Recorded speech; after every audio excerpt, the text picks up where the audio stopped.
बिस्मिल्लाहिर्रहमानिर्रहीम। अस्सलाम वालेकुम व्यूअर्स, उम्मीद है आप सब खैरियत से होंगे, खुश होंगे, आबाद होंगे। आज हम आपके लिए लेके आए हैं बहुत मज़ेदार सी रेसिपी मटर कीमा की। और अभी तक आपने हमारे इस चैनल को सब्सक्राइब नहीं किया तो कर लें और बेल आइकन को क्लिक कर लें। और आते हैं हम अपनी रेसिपी की तरफ। एक देचकी में हम 1 कप ऑयल का ऐड कर लेंगे और मैंने 2 मीडियम साइज़ के प्याज काट के रख लिए थे, वो हम इसके अंदर ऐड कर लेंगे। इसके बाद कुछ खुशबू के लिए साबुत मसाला ऐड कर लेंगे, बाजिया खटाई, थोड़ा सा ज़ीरा और 2 दालचीनी के दाने। और हम इसको लाइट ब्राउन कर लेंगे। कीमा फ्रीज़ था तो मैंने ऐसे ही ऐड कर लिया धो के। 2 टेबलस्पून हम इसके अंदर लहसुन अदरक का पेस्ट ऐड कर लेंगे। 2 से 3 टमाटर ऐड कर लेंगे कटे हुए और 4 से 5 हरी मिर्चें ऐड कर लेंगे।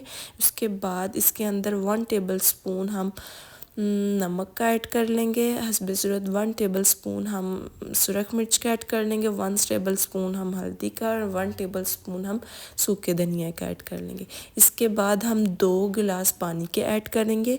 कीमे के लिए प्रेशर की ज़रूरत नहीं होती, वो ऐसे ही बहुत अच्छे से गल जाता है। देखिए हमारा कीमा गल चुका है और इसके अंदर इसको हम बहुत अच्छे से भूनेंगे। और इसके अंदर अब हम मटर ऐड करेंगे। मैंने आधा किलो मटर लिए हैं, इसके अंदर मैंने वो ऐड कर लिए और इसको हम अच्छे से भून लेंगे मटर के साथ कीमे को। फिर हम इसके अंदर 1 गिलास पानी का ऐड करेंगे और इसको हम दम पे रख देंगे ताकि हमारे मटर गल जाएं। अब हम दम देख लेंगे। देखिए हमारे और मटर गल चुके हैं माशाल्लाह अल्हम्दुलिल्लाह। कितनी अच्छी लुक आ रही है हमारे मटर कीमा की। अब हम इसके अंदर की धनिया ऐड कर लेंगे। माशाल्लाह अल्हम्दुलिल्लाह हमारी बहुत अच्छी लुक आई है।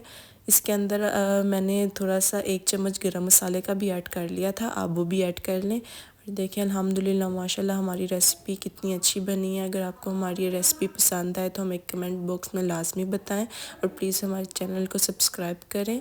अल्लाह हाफिज़।